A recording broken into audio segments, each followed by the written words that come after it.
मैं ऊपर वाले रूम को हमेशा के लिए बंद करना चाहती हूँ सलीम। किसी इंटीरियर डिजाइनर को जानते हो? नहीं, वैसे मैं ढूंढ लूंगा।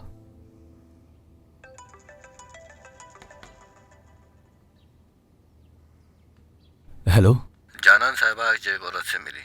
उन्होंने उसे अपनी गाड़ी में बिठाया और फिर दोनों चाय के बाग में चली गई। क्या क्या उन्होंने वहाँ? थोड़ी देर उन्होंने बातें की, उसके बाद जानान साहिबा वहाँ से चली गई। मैंने उस औरत का पीछा किया और उसके पड़ोसी से बात की। उस औरत का नाम आयशा है। उसकी 18 साल की एक बेटी है जिसका नाम सबा है।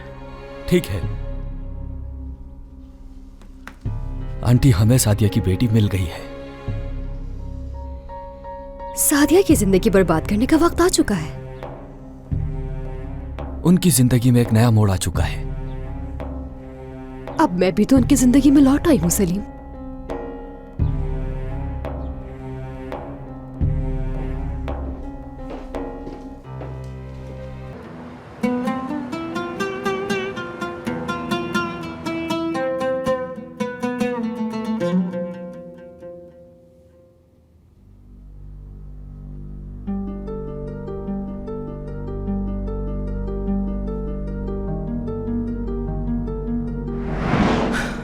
अभी के अभी अपना सामान पैक करो और निकल जाओ इस घर से।